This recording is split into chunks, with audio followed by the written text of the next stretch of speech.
예, 안녕하세요. 미래학교에서 운영하는 유튜브 대학 제1차 제2강을 시작하겠습니다.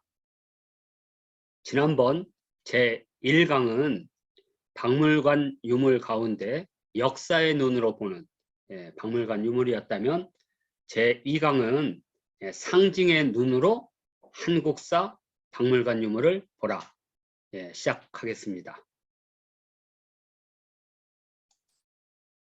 저는 주말형 대안학교인 미래학교의 대표를 맡고 있는 오정윤입니다.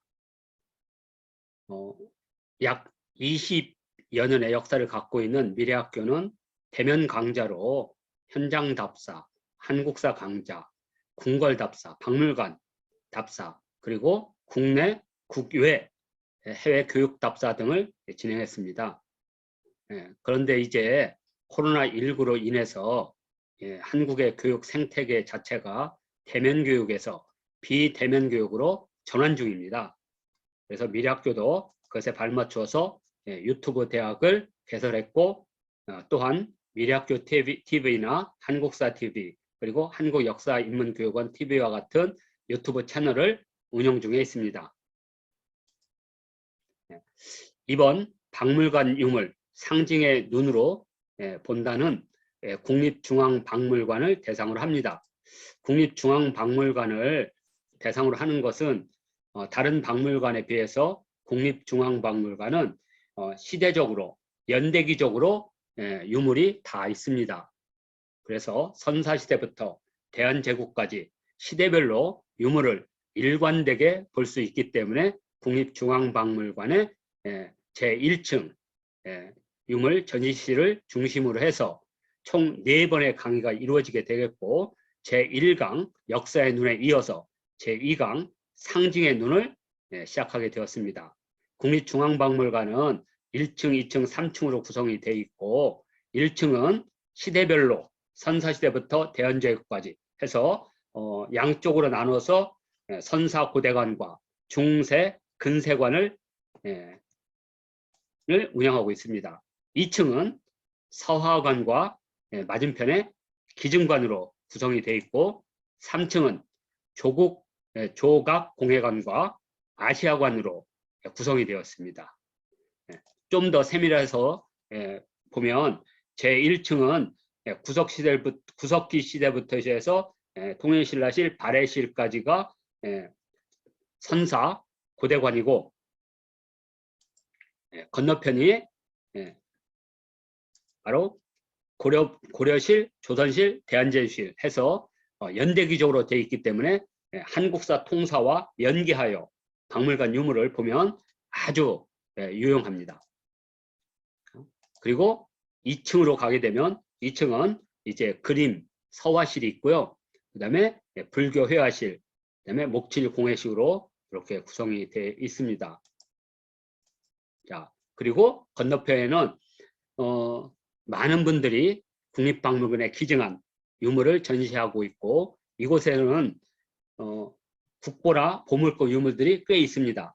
그래서 놓치지 않고 꼭 관람 하시기를 바랍니다. 자, 3층은 불교조각실, 금속공예실, 그리고 청자, 백자 전시실로 구성이 되어 있고요. 건너편에 아시아실이 있고요. 그래서 이 아시아실은 유물을 보는 여러 눈 가운데 비교의 눈이라는 게 있습니다. 그래서 우리나라 유물의 보편성과 특수성을 바르게 이해하기 위해서는 상대방의 또는 이웃나라의 유물과 비교하는 눈을 갖는 게 필요한데, 바로 국립중앙박물관 3층 아시아실에서 비교의 눈으로 박물관 유물을 볼 수가 있습니다. 자, 그리고 박물관 1층에 통로를 역사의 길이라고 하고 있고, 거기에는 8부중상을 새긴 석탑 기단부와 또 월광사, 월랑선사 탑비, 그리고 개성에 있었던 경천사지 10층 석탑이 전시 중입니다. 자, 그리고 마지막으로 국립박물관 본관 바깥쪽으로 야외 정원에는 남할 여초, 그러니까 신라 후기에서 고려 초까지 선승들의 탑비와 부도, 그리고 보신각종과 같은 유물이 전시 중입니다. 국립중앙박물관은 이렇게 1층, 2층, 3층과 역사의 길과 야외 정원으로 구성이 되어 있습니다. 자, 그리고 박물관을 답사를 할 때 주로 이제 해설사분이나 또는 지도사 선생님을 따라서 가게 되면 별다른 준비를 하지 않고 가게 되는데, 가능한 마음의 준비와 꼭 내가 오늘 무엇을 공부하고 배울 것인가를 생각하고 가게 되면 훨씬 더 좋은 답사를 할 수 있습니다. 가장 첫 번째는 여러 개의 눈을 가지라는 겁니다. 유물이라는 것은 하나의 관점으로 보게 되면 단 하나의 답만 얻어내지만, 여러 개의 눈을 가지면 입체적으로 다양한 눈을 가질 수가 있습니다. 그래서 역사의 눈, 과학의 눈, 상징의 눈, 예술의 눈, 비교의 눈, 저는 이렇게 5개로 분류했는데, 이 가운데 역사, 과학, 상징, 예술의 눈을 유튜브 대학 제1차 공개 강좌로 개설하게 되었습니다. 또 하나는 박물관 답사가 무척이나 힘이 드는 과정입니다.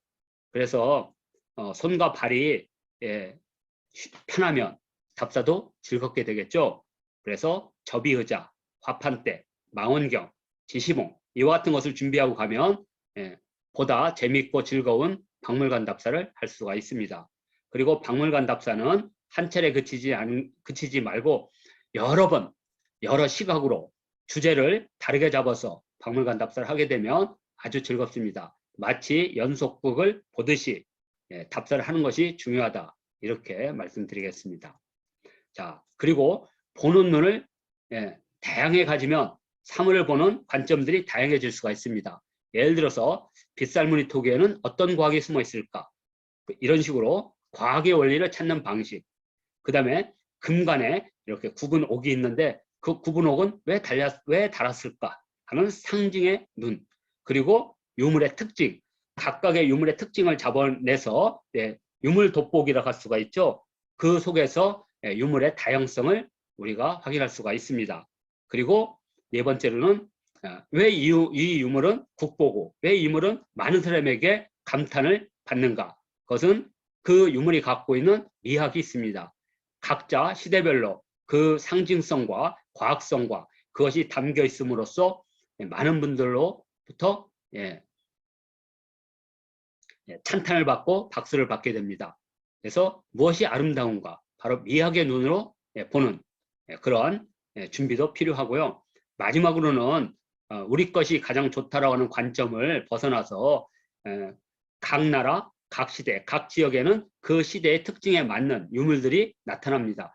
단지 그러한 그 유물의 특수적인 것과 또는 그 유물들에게 나타나는 보편적 공통성을 찾아내는 것, 이렇게 했을 때 우리는 사물을 평등하고 다양하게 볼 수가 있다고 생각합니다. 자, 그리고 이렇게 준비물은 이런 게 있습니다. 유물이 작기 때문에 망원경 같은 것을 보고 부분을 세밀하게 볼 필요도 있고요.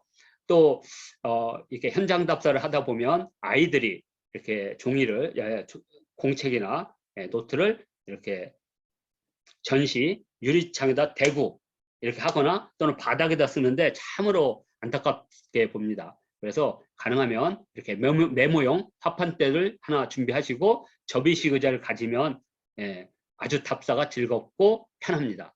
또 7분 출애라는 뭐냐면 우리가 어떤 사물을 봤을 때 잠깐 스치듯이 보면 잔상도 남지 않습니다. 그러나 7분 이상을 보게 되면 전체 상이 머리와 가슴에 각인이 된다고 해요. 그리고 7번 정도를 반복하게 되면 완전하게 자신의 세계로 들어온다고 합니다. 그래서 유물을 가장 확실하게 보는 방법은 7분 최래. 그래서 가능하면 박물관 답사를 자주 하는 것이 중요하다, 이렇게 말씀을 드리겠습니다. 자, 이게 그리고 중요한데요. 보통 이제 이렇게 박물관 답사를 하다 보면 많은 분들이 전부 다 전시관 유리 가까이 가서 보려고 합니다. 그렇게 되면 뒤에 있는 분들의 시야를 가리게 돼요.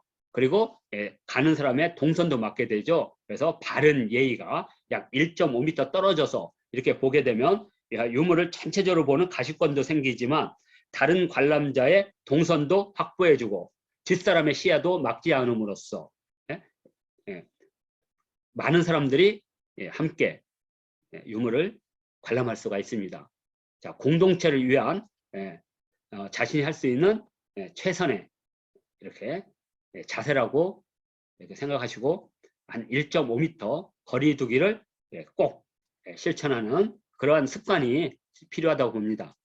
자, 그리고 시간이 부족하거나 급하게 볼 때는 전체 유물을 다 볼 수 없을 때 그 공간 속에 별도 공간을 만드는 별도 공간에 전시되어 있는 유물 또는 평면적으로 있는 것 중에 돌출되어 있는 유물 그리고 국보나 보물과 같은 표시가 되어 있는 유물들은 특별히 중요하고 의미가 있기 때문에 이 부분을 먼저 보고 그 다음에 약간의 시간적 여유가 있으면 전체 유물을 이렇게 보게 되면 알차게 그리고 놓치지 않고 미학적으로 훌륭하고 역사적으로 가치가 있는 유물들을 볼 수가 있습니다. 이 정도 준비를 하신다면 이제 박물관을 답사할 만반의 자세가 되어 있습니다. 그리고 이제 유튜브 대학 제1차 한국사와 만난 박물관 유물은 이 유물을 보는 5가지 눈 가운데 4개의 눈을 뽑아서 1강, 2강, 3강, 4강으로 진행합니다. 그래서 역사의 눈으로 보는 관점, 과학의 눈으로 보는 관점, 상징의 눈으로, 예술의 눈으로, 비교의 눈. 그래서 이 중에 역사, 과학, 상징, 예술의 눈으로 보는 그런 시각으로 박물관 유물을 진행하겠습니다. 자, 5개의 눈 가운데 역사의 눈은 뭐냐? 구석시대는 왜 깬석기고 신석시대는 왜 간석기일까? 이걸 통해서 그 역사적 발전 과정, 그 다음에 과학기술의 변화 과정을 우리가 볼 수 있습니다. 자, 또 하나는 상징의 눈입니다. 고리는 왜 둥글까? 그리고 둥근 고리에 있는 저 무늬는 무엇일까? 저것은 새일까? 나뭇잎일까? 이런 것들을 유추하고 상상함으로써 그 당시의 사람들이 이 환두대도에 담고자 했던 뜻과 의미가 무엇인지를 해석하고 이걸 통해서 그 유물과 우리 현재를 산 우리가 대화를 할 수가 있습니다. 자, 그리고 예술의 눈입니다. 참외 모양병, 고려청자 참외 모양병은 예술의 눈에서 다시 언급을 하겠지만 간단하게 하면 왜 고려시대 사람들은 이 그릇에 비색을 내게 하려고 했을까? 그리고 불교와 저 푸른색은 무슨 관계일까? 이런 것들을 유추하고 생각하고 대화하는 것이 바로 예술의 눈입니다. 그리고 또 하나는 이 참외 모양병은 이 주둥이가 있는 부분과 중간의 몸체와 받침대가 전혀 높이도 다르고 크기도 다릅니다. 정격 비례와 부등 비례라고 하는데 왜 이러한 비례를 두었을까? 그리고 이 아가리 쪽에 있는 이 목줄기에 있는 선은 횡선으로 되어 있는데 몸에 있는 선은 종선으로 되어 있죠. 그리고 받침대에 있는 선은 사선으로 되어 있죠. 사선, 종선, 횡선. 이걸 통해서 고려청자 참외 모양병이 갖고 있는 곡선의 아름다움을 찾아낼 수가 있습니다. 이런 시각으로 유물을 보는 것을 예술의 눈이다. 이렇게 하겠습니다. 자, 그리고 또 하나는 과학의 눈입니다. 빗살무늬 토기는 그 자체로서 용도가 있고 기능이 있고 그다음에 상징적인 게 있지만 이번에는 과학의 눈을 한번 보는 겁니다. 왜 바닥은 뾰족할까? 그래서 이 토기의 이름은 왜 뾰족밑 토기라고 하지 않고 왜 다 빗살무늬 토기라고 할까? 그것은 형태보다도 무늬의 중요성이 있다는 뜻이겠죠. 그래서 빗살무늬 토기 문화권이라는 게 만들어졌는데 도대체 빗살무늬 토기는 어떤 의미를 가졌는가? 그리고 왜 새겼을까? 이걸 과학적인 방식으로 이해하고 바라보는 것. 이게 바로 과학의 눈입니다. 이렇게 해서 4개의 눈이 이제 유튜브 대학 제1차 강좌에 마련되어 있고요. 비록 빠졌지만 비교의 눈도 필요합니다. 중국의 동종과 한국의 동종은 불교 문화라는 특성 속에 나온 공통적인 보편적인 유물입니다. 그런데 형태나 이런 것은 전혀 다르죠. 중국의 동종은 끝이 뾰족뾰족하죠. 그리고 우리나라 동종은 띠를 두르고 있습니다. 그래서 이 띠와 뾰족한 것의 과학적인 것, 과학적인 의미, 그리고 예술적인 의미, 상징적 의미를 발견하고 이걸 비교함으로써 우리 문화가 갖고 있는 보편성과 특수성을 발견하는 겁니다. 이게 바로 비교의 눈이다. 자, 그러면 이제 오늘 하게 되는 상징의 눈은 무엇을 말하는가? 우리가 어떤 사물을 만들어내고 그 사물에 미의식을 둘 때 미의식은 점점 변합니다. 그래서 처음에 이렇게 그릇이나 어떤 예술을 할 때 보이는 대로 그대로 이렇게 옮겼습니다. 구석기나 신석기 때 암각화가 대표적으로 사실성을 기반으로 하고 있습니다. 그런데 조금 지나면 이 사실적인 그림을 뭔가 추상적인 의미로 자꾸만 이렇게 축소하거나 구도화하게 됩니다. 이걸 도상성이라고 그래요. 그래서 뭐 하늘에 해는 큰 둥근 거, 달은 조금 둥근 거, 그다음에 별은 좀 작은 거, 뭐 이런 식으로 도상성으로 표현하죠. 그다음에 하늘은 둥글게, 땅은 네모나게 이런 식으로 표현하는 걸 도상성이라고요. 다음이 이걸 바탕으로 해서 이제 그런 것들이 시대를 지나면서 그 자체가 하나의 상징을 갖게 됩니다. 그래서 이 유물에는 그 상징성을 찾아내는 게 무척 중요합니다. 그래서 사실성에서 도상성에서 상징적으로 점점 변화하고 있다. 이게 바로 미의식의 변화고 이것을 하나를 더 보면 예전에는 이렇게 사슴을 잡는 모습이 이렇게 잡혀 있죠. 사슴을 잡습니다. 그래서 여기 보면 사람이 좀 더 크게 보입니다.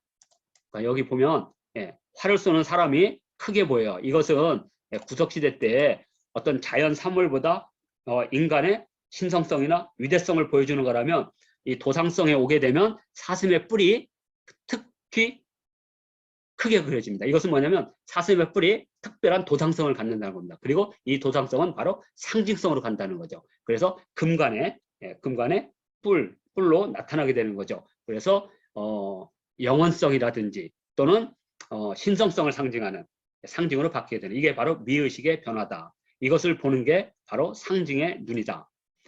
또 하나는 이제 상징을 볼 때 가장 중요한 게 주제소입니다. 상징에 주제가 되는 요소들이 있는데 가장 이제 첫 번째가 도상성입니다. 그 에밀레 중에 있는 당좌에 왜 8가지 연꽃무늬가 그려졌을까? 그리고 금동관에는 왜 저렇게 3개의 갈래가 있는 저런 무늬를 넣었을까? 이것을 상징으로 찾아내는 거고 또 하나는 이제 숫자로 나타납니다. 이거 숫자를 나타내는 걸 상수라고 합니다. 우리가 하나, 둘, 셋 해서 이렇게 계산하는 숫자는 서수라고 하고요. 숫자 자체가 상징성을 갖게 됩니다. 그래서 고구려인들은 이 별 7개가 있는 것이 묘수인데 그 묘수는 생명을 잉태하는 별입니다. 그런데 별자리가 별이 7개를 그려져 있습니다. 그리고 또 고구려인들은 북두칠성과 남두육성을 모두 7개의 별로 그립니다. 고구려에서는 7이 갖고 있는 아주 특별한 숫자가 있습니다. 유리왕이 시조인 추무왕을 만나러 갈 때 모난 7모난 돌, 7모난 돌, 주춧돌 밑에 나무기둥 밑에 7모난 돌 밑에서 부러진 칼을 찾아서 아버지 콧주먹을 찾게 되죠. 그때도 7각으로 되어 있습니다. 자, 이건 무슨 의미가 갈까요? 7은 고구려인들에게 어떤 의미를 가질까? 이것이 바로 상수라고 부르고요.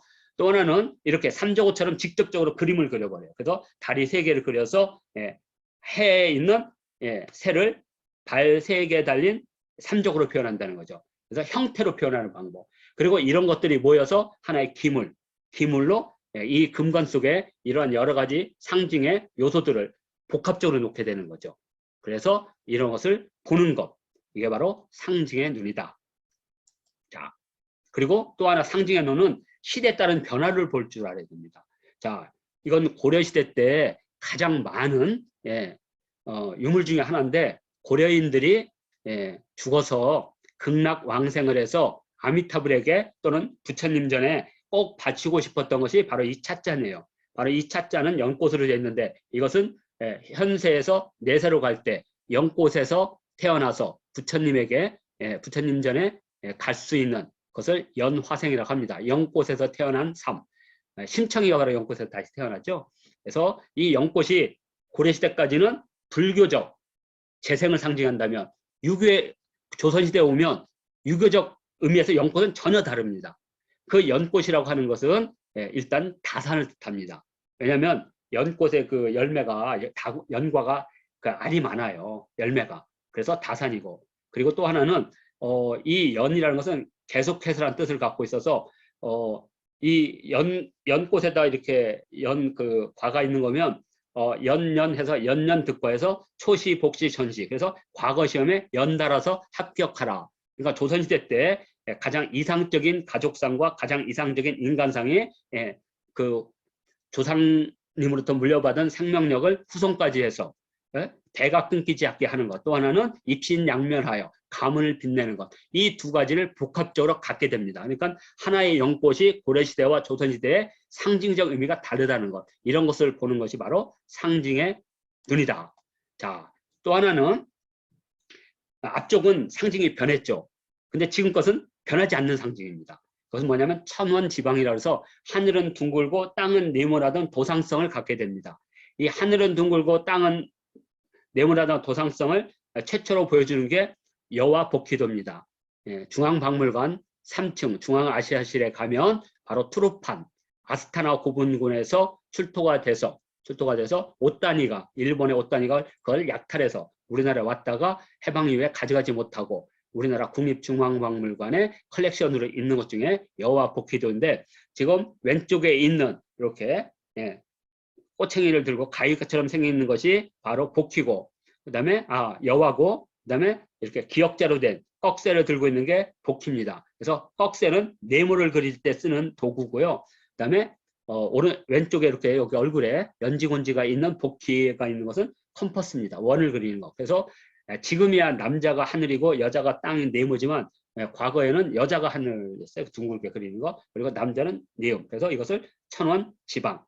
그래서 우리나라 전통놀이 가운데 육박이라는 놀이가 있는데, 육박은 국립중앙박물관의 낭랑실에 가면 방격, 규교, 사신경, 그리고 고려실, 금속공예실도 이렇게 동경 구리거울에 바로 육박이라는 놀이가 있는데, 그 육박놀이가 바로 하늘과 땅의 원리를 배우는 놀이입니다. 우리나라 윷놀이처럼. 근데 바로 그 원리가 바로 이 여와 복희도에서 나온 하늘은 둥글고 땅은 네모나다는 사상이고, 이 별자리가 다 보이죠? 그러니까 별자리가 있는 이것이 바로 우주를 상징하는 거였습니다. 그런데 이제 조선시대도 똑같이 이 개성이 나옵니다. 그래서 우리가 환구단 할 때 이 환구단도 하늘과 만나는 것은 둥근 원 3개로, 그리고 땅과 만나는 것은 네모난 담을 쌌습니다. 이게 천원지방이고요.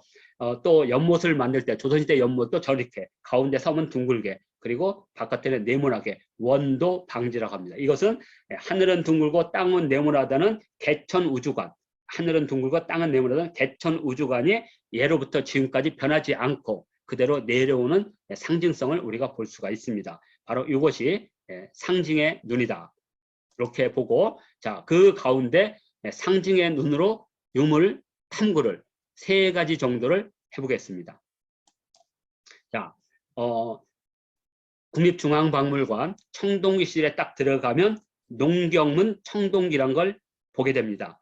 대전 괴정동에서 전해진 것으로 알려진 이 농경문 청동기에는 이 솥대와 재래가 있는 부분이 있습니다. 그래서 지금 솥대가 2개가 있죠. 그래서 여기에 새가, 그러니까 우리나라 솥대 문화가 적어도 2700년 전부터 있었다는 걸 우리가 금방 여기서 유추할 수가 있습니다.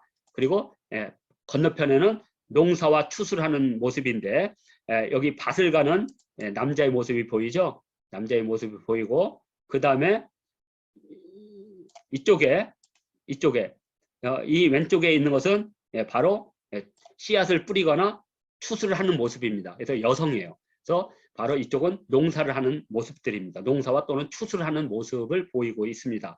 근데 여기서 전체적으로 농경문 청동의 역사의 눈이라든지 특징을 찾아내는 것은 한 20가지가 넘지만, 여기서는 상징과 관련된 몇 가지를 한번 살펴보도록 하겠습니다. 첫 번째는 새를 숭배하는, 새가 영혼이 있어서 하늘과 땅을 이으면서 하늘의 뜻을 땅에다가 전해주고, 인간은 다시 그것을 하늘에 전해줄 때 그 하늘과 땅을 이어주는 그 메신저 또는 사자가 바로 새로 나타나는 거죠. 그러니까 소대, 고조선의 소대 문화는 적어도 2700년 전에 두루 퍼져 있었던 걸 알 수 있고, 이것이 바로 우리 민족이 하늘로부터 땅으로 내려왔다는 천손 사상과 연결된다는 걸 우리가 알 수 있습니다. 자, 또 하나는 바로 이 농사를 짓는 남자의 뒤쪽에 이렇게 깃털이 있습니다. 자, 이런 깃털들은 다른 지역과는 달리 우리 부여나 고구려, 백제인들, 신라인들이 가졌던 우리의 공통적인 문화입니다. 그러니까 우리의 특징적이고 공통적인 문화죠. 바로 고구려의 무용청에 보면 바로 뒤에 이렇게 조우관을 이렇게 쓰는 거 있고, 또 우리 북부여를 세운 해모소도 하늘에서 내려올 때 5마리의 용이 끄는 오룡거를 타고 내려오면서 옆구리에는 용광검을 찾는데 머리에는 조우관을 썼다고 되어 있습니다. 그러니까 북부여부터 시작해서 고구려로 이어지는 이 새 깃털을 꼽는 것은 바로 농경문 청동기부터 오니까 고조선, 부여, 고구려, 백제, 신라로 이어진다는 걸 알 수가 있습니다. 그러니까 이 깃털을 통해서 우리 문화와 우리 전통의 계승성을 확인할 수가 있습니다. 자, 또 하나는 여기 보면 남근이 표시가 되어 있죠. 남근이 표시되어 있는데 이것은 근대까지 전승된 풍속으로 낙영풍속이라고 합니다. 생산력을 나타내기 위해서 남자가 옷을 벗고 밭을 갑니다. 자, 이 모습이 이미 2700년 전에 있었고요. 이렇게 남근을 표시하는 이런 문화들은 어디서 왔느냐? 우리가 반구대 암각하의 샤먼, 그러니까 이른바 고래의 출몰을 관측하는 이 샤먼의 모습에서도 이 남근 사상을 볼 수가 있습니다. 바로 이러한 걸 통해서 문화적 계승성과 문화적 공유를 우리가 확인할 수가 있습니다. 자, 또 하나는 고구려 금동관입니다. 고구려 금동관은 안타깝게도 평양에 있는 조선 중앙박물관에 있습니다. 실물은. 그래서 우리가 실물은 보지는 못하지만 국립중앙박물관에 가면 복제품과 사진 이런 것들이 와 있습니다. 그중에 대표적으로 평양시 진파리 7호 무덤, 햇두루문이라고 하는데요. 그 금동관의 가운데 새가 있고 평양 청암리 토성의 금동관에도 뭔가 이렇게 표시가 있습니다. 이것을 좀 더 세밀하게 보게 되면 하나는 직접 사실적으로 표시했고 이 청암리 토성은 추상적으로 표시했습니다. 그러면 이 사실성과 추상성에 관한 공통점이 있느냐 한번 확인 한번 해보겠습니다. 자, 진파리 7호분의 가운데 있는 것은 명확하게 우리 고구려 고분벽화에서 확인하는 삼조고라는 것을 알 수가 있습니다. 자, 태양 속의 삼조고가 결국에는 고분만 있는 것이 아니라 금동관을 쓴 통치자나 태왕 또는 각 지역의 수장들에게도 쓰는 이 관모에도 바로 이렇게 삼조고가 표현되는 걸 우리가 확인할 수가 있습니다. 자, 그리고 자, 이것도 똑같은 금동관에 이건 이제 두르는 금동관인데 여기는 좀 더 그 삼조고가 이렇게 세 개의 이렇게 가지로 되어 있습니다. 그래서 이것을 일본인들이 처음에 명명을 할 때 잎사귀가 3개 있어서 삼연문이라고 했는데 사실 불꽃무늬에 잎사귀가 들어갈 수가 없죠. 왜냐하면 고구려인들은 이글 그는 태양 속에 그 불 속에 그 양을 상징하는 기운을 상징하는 새가 있다고 믿었거든요.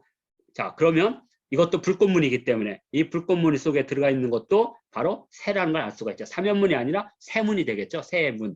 자, 그리고 고구려에는 이런 여러 가지 금동관이 나오는데 거기도 공이 다 이렇게 무늬가 3개가 있습니다. 이걸 통해서 삼조고가 추상화됐다는 것을 알 수가 있는 거죠. 자, 그러면 왜 이 금동관에도 이 새를 놨느냐? 바로 앞쪽에 있는 이 새와 이 새는 태양에 있는 새로서 이 땅을 통치하는 태왕이 바로 하늘의 자손이자 태양의 자손이라는 그것은 우리가 광개토대왕비나 여러 곳의 고구려 왕들이 나는 황천의 아들이요 또는 나는 천재의 아들이요 또는 나는 일월의 자손이다라고 하거든요. 그 일월 할 때 바로 내가 태양의 후손이라고 하는 태양의 천명을 받아서 이 땅을 다스리는 천손이라는 것을 표시하기 때문에 바로 그 태양 속에 있는 삼조고를 이 금동관에도 이렇게 넣었다고 생각할 수밖에 없는 거죠. 자, 그 그래서 그 다음이 똑같이 그러면 천손을 따라온 귀족이나 백성들은 누구냐 이거죠. 그들도 천손인 겁니다. 왜냐하면 천손 중에 천손, 그 천손 중에 천손이 태왕인 거예요. 그리고 그 밑에 귀족이 있고 그 밑에 평민이 있고, 그러니까 이 사람들만 국인이 되는 겁니다. 나라의 사람. 나머지 뭐 이렇게 이민족이나 포로들은 국인이 아니에요. 야인이죠. 야인, 들야자를 써서. 그래서 이 국인들은 똑같이 천손이라는 것을 이렇게 우리가 알 수 있습니다. 자, 그렇기 때문에 천손들은 늘 여기에 하늘로 올라가는 내가 하늘에서 태어나서 지상에 와서 다시 조상님이 계신 하늘로 갈 때는 내 영혼을 몰고 온 그 새가 항상 나한테 와야 되겠죠. 그래서 그것을 가지고 다녔는데 주로 어디 있냐? 마을에 있었겠죠. 마을에 솥대를 세우고. 그런데 이제 전장에 나가야 돼요. 그럼 거기는 없잖아요. 그러면 그 새를 어떻게 가져갈 것이냐? 그것을 저는 환두대도에 있는 바로 이 고리라고 봅니다. 이 무늬는 바로 우리 고구려 금동관에 있는 그 무늬와 똑같죠. 이것은 신라실에서 보는 겁니다. 특히 이 세 번째 고리는 아예 태양을 위에다 그려놨어요. 위에다 태양을. 그리고 이렇게. 그런데 이제 이 큐레이터나 이런 분들은 여전히 사면문이라고 한 분이 많아요. 특히 예전에 공부하신 분들은. 근데 이것을 아무런 편견 없이 현장 답사온 아이들에게 자, 너희들 이게 뭐처럼 보냐면 다 새라고 그래요. 왜? 그들은 편견이 없기 때문에. 그래서 편견 없이 볼 때는 다 새로. 그래서 이 환두대도의 이 새도 고구려 백제 신라인들이 부여로부터 왔는데 그 부여인들도 자신들이 하늘로부터 왔다고 하는 사유체계, 천손 사상을 가지고 있었고 그 천손 사상이 이 칼의 무늬로 반영이 됐다. 이렇게 볼 수가 있습니다. 그러니까 이 무늬의 상징은 새라는 것. 그리고 이 새는 조령신앙이자 천손 사상을 표현한다. 자, 그리고 이런 것들을 볼 때 여기다 꽂아놓는다. 그럼 이건 뭐냐? 자, 하늘과 땅을 이어주는 사자는 새지만 나라와 나라 사이를 이어주는 건 사자죠. 그래서 사자들은 또는 나라와 지역에 그러니까 고구려도 왕이 있는 곳과 지역에 왕이 있으면 그 왕과 지역 사이를 연결해주는 그 사람을 사자라고 불렀거든요. 사자는 뭐 태사자도 있고 중사자도 있고 이런 식으로. 그래서 이렇게 사자들은 이렇게 머리에다가 조관을 꼽지 않았을까. 그리고 사마르칸트에 있는 이 두 사람도 고구려인으로 추정하는데 이유는 허리에 차고 있는 것이 우리 삼국시대의 대표적인 문화 징표인 환두대도를 차고 있고요. 그리고 머리에는 바로 새의 깃털 2개를 꽂고 있죠. 그래서 이 사람들을 우리 고구려인으로 보고 있는 거고 도낭벽화에도 신라인으로 추정되는 여러 사람들이 있습니다. 무덤들이, 벽화들이. 그 벽화들 중에서 이렇게 귀에 꽃이 있는 것들은 바로 우리 한국인으로 보고 있습니다. 그 이유는 바로 새의 깃털을 꼽는 것이 바로 우리의 전형적인 문화 징표이기 때문에. 그래서 이 머리에 꽂는 조우관의 상징은 신의 대리자 또는 왕의 사자 이렇게 상징성을 부여하면 되겠습니다. 자, 그리고 이러한 상징성은 도대체 어디서 왔냐 이거죠. 자, 우리 광개토대왕의 첫 글자가 유자입니다. 유석시죠. 그리고 우리가 제사를 지낼 때 충문을 할 때 첫 번째가 다 유합니다. 그런데 그 유가 어떤 의미인지를 잘 가르쳐주지를 않습니다. 그리고 지금은 그 상징적 의미를 잃어버렸죠. 그런데 이 충문의 첫 번째 유를 보면 다 새로 그려져 있습니다. 왜 그러느냐? 이 유라는 자체가 새기 때문에 그렇습니다. 그래서 유하면 그 이유는 뭐냐? 결국에 하늘과 땅을 이어주는 내 영혼을 끌고 이 땅에 생명으로 왔다가 내 영혼을 끌고 가서 그러니까 결국에 조상님의 영혼을 모셔와서 조상님의 영혼을 다시 돌려보내는 그러니까 제사 때 그 새가 아니면 조상님이 올 수가 없죠. 그래서 그 새가 올 때는 어떻게 하냐? 하늘은 총 12개의 문으로 구성되어 있고 그 문을 지배하는 사람이 목성입니다. 그래서 목성이 12년마다 한 바퀴 도는데 그 목성이 1년 단위로 올 때 그게 하나의 문인데 그 목성을 한자로는 새성이라고 부릅니다. 우리가 1살, 2살 할 때 25세, 35세 할 때 새자. 그래서 유새차라는 거 뭐냐면 유는 새를 부르는 건데 바로 그 새가 목성이 어디에 있느냐. 그러니까 그 각 문을 이렇게 지키는 사자가 쥐의 모양을 가지고 있어요. 자축, 인묘, 진사, 오미, 신율. 12동물이 바로 목성의 지위를 받아서 하늘의 문을 지키고 있는 12개의 신령입니다. 그래서 그 문을 열어야만 새가 오죠. 그래서 그게 유새차인 겁니다. 그래서 유새차 몇 년 몇 월 해서 이렇게 하고 마지막에 상향하면 뭐냐, 내년에도 똑같이 제사를 모실 테니까 돌아가신 후에 내년도에 오세요. 이렇게 하면 제사가 끝나는 겁니다. 제사 충분히. 자, 이렇게 해서 바로 이 유가 바로 이 조우관의 새라는 것을 우리가 이걸 통해서 알 수가 있습니다. 자, 이렇게 해서 우리는 그 고리에 있는 그 모양이 새라는 걸 알 수 있고, 이 뿌리는 도대체 어디냐? 지금부터 약 5,500년 전에 중국의 산동성 지역에 바로 이 대문구문화입니다. 대문구문화는 우리와 가장 관련이 깊은 동이족의 대표적인 묘제입니다. 그런데 그 묘제 중에 우리 조상들이 좋아했던 뾰족미토기, 이렇게 끝이 뾰족한 미토기는 중국에서 잘 나타나지 않는 유형이고 주로 동방이나 북방에서 주로 썼던 토기인데 팽이형 토기라고 부르는데, 그 팽이형 토기에 이런 무늬들이 생겼습니다. 하나가 있다면 이렇게 우연일 수 있는데 현재 약 6개 정도가 지금 출토가 돼 있습니다. 그래서 이걸 보게 되면 바로 이쪽에 산이 있고 밑에 아래쪽에 산이 보이죠. 이렇게 산이 보이고 위에 태양이 있고 그 사이에 약간 구름무늬로 있는데 이것이 바로 새란 것을 우리는 알 수가 있습니다. 그래서 이것은 뭐냐, 하늘과 땅을 이어주는 메신저, 그러니까 여기가 제사유적인 거죠. 그래서 조상님을 모시고 조상님을 부르고 조상님을 보내고 하는 그때 제례에 쓰이던 특별한 그릇이라는 걸 알 수가 있습니다. 이걸 통해서 신석시대부터 새 관념들이 줄곧 우리 동아시아 중에서도 중국의 동부부터 만주 한반도에 넓게 퍼지고 있다는 걸 알 수가 있습니다. 간단한 무늬 하나로 우리는 새를 중심으로 하는 문화, 그리고 그 새를 중심으로 하는 문화 중에 가장 위대한 사람들이 바로 고구려 백제 신라 가야를 세우는 박혁거세, 고주몽, 김수로 전부 아래서 태어나잖아요. 그 아래서 태어나는 것도 바로 이 새 토템, 조령신앙, 그리고 천손신화에서 나타난 것이 아닌가, 이렇게 출성할 수 있고요. 이러한 우리 그 토템을 잘 보여주는 것이 바로 산 위에 세운 성곽입니다. 그래서 우리나라는 도읍을 만들 때 아래쪽에는 통치하는 평지성이 있고 하늘에 제사를 지내고 특별한 행위를 할 때 바로 산 위에다가 이렇게 산성을 짓습니다. 고구려 오녀산성도 바로 그런 천손사상을 가장 잘 보여주는 것이다.